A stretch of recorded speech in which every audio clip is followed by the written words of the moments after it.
Ragnarok Odyssey is an action RPG, and if you've done a bit of researching and scrounging through other reviews, you might have found that it is often compared to a game called Monster Hunter. To the buyer that may have not played a Monster Hunter type game, the general formula is to hunt big baddies for their parts to make weapons, armor, and other assorted goodies from your dead foes. And while the similarities are an important part in analyzing Ragnarok Odyssey, the question lies in what sets this game apart from the generic comparison that is normally made to other games of this particular genre. For this overview of Ragnarok Odyssey, we'll be touching upon the gameplay and customization, the story, design and aesthetics, the multiplayer functionality, and some last comments on the overall game. And hopefully you'll be able to form your own opinion whether or not this game is worth your time and your money. Alright then, Ragnarok Odyssey boasts 6 unique classes and a fast-paced combat system that utilizes strings of combos to dish out some really cool attacks. Thankfully, the class you choose at the beginning isn't the class you're locked into for the rest of the game, as later on you're able to change classes and experiment as you see fit until you find the one that's meant for you. Each class etches their own distinct personality and flavor to the team, and can be an asset in their own way depending on the situation and your playstyle. The game sells itself on the fling, fly, and smack sort of combat they have going on.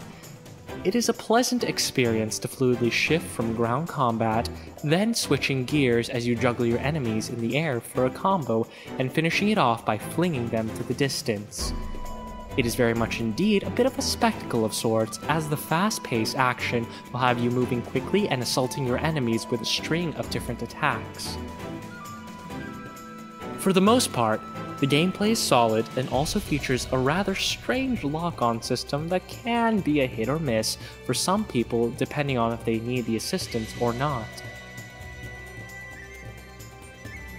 In terms of questing, you accept missions and are given an allotted time limit to complete the objective.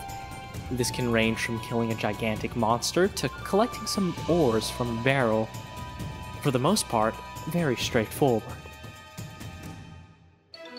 The customization is a bit strange, as the armors themselves don't increase or decrease your stats, and serve mainly for aesthetics in the end. The true bulk of the customization for Ragnarok Odyssey comes from the card system.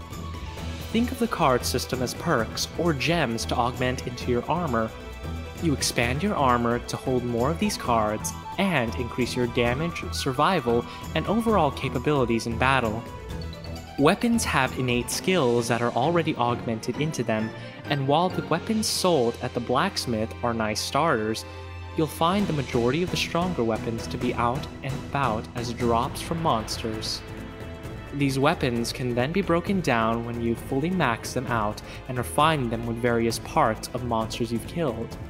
And from there, you can extract the skills of the weapons to place onto another weapon. On terms of aesthetic customization, at a certain point of the game, class-restricted armor is lifted, and you can wear whatever you please onto the battlefield. You also have an assortment of hairstyles, skin tones, facial expressions, and voice types to choose from to set yourself apart from all the others.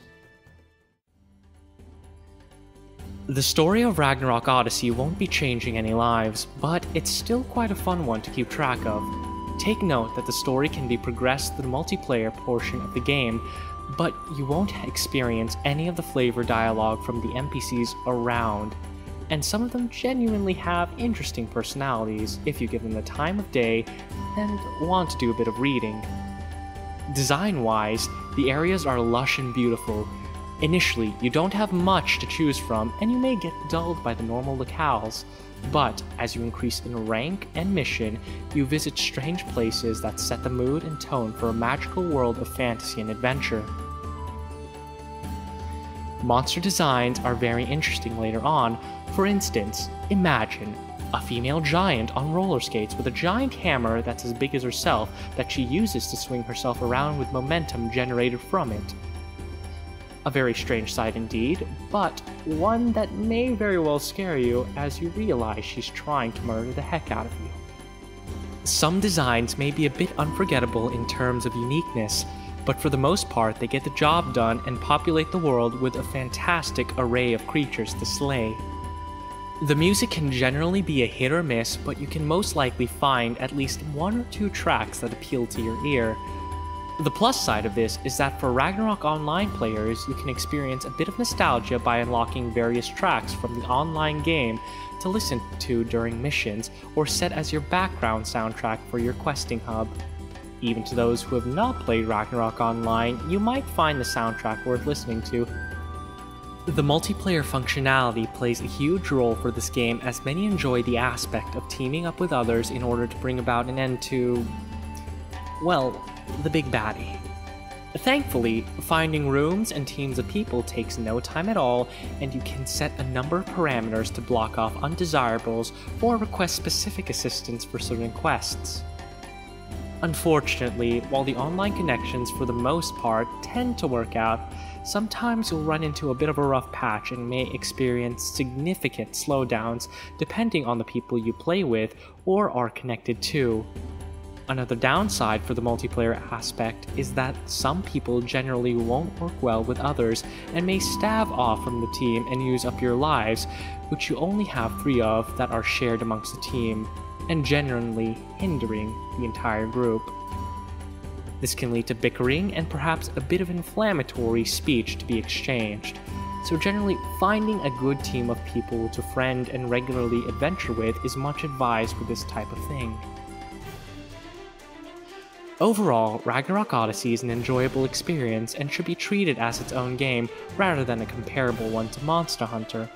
It will not appeal to all, as some may view the content to be a bit repetitive, and in some places it is.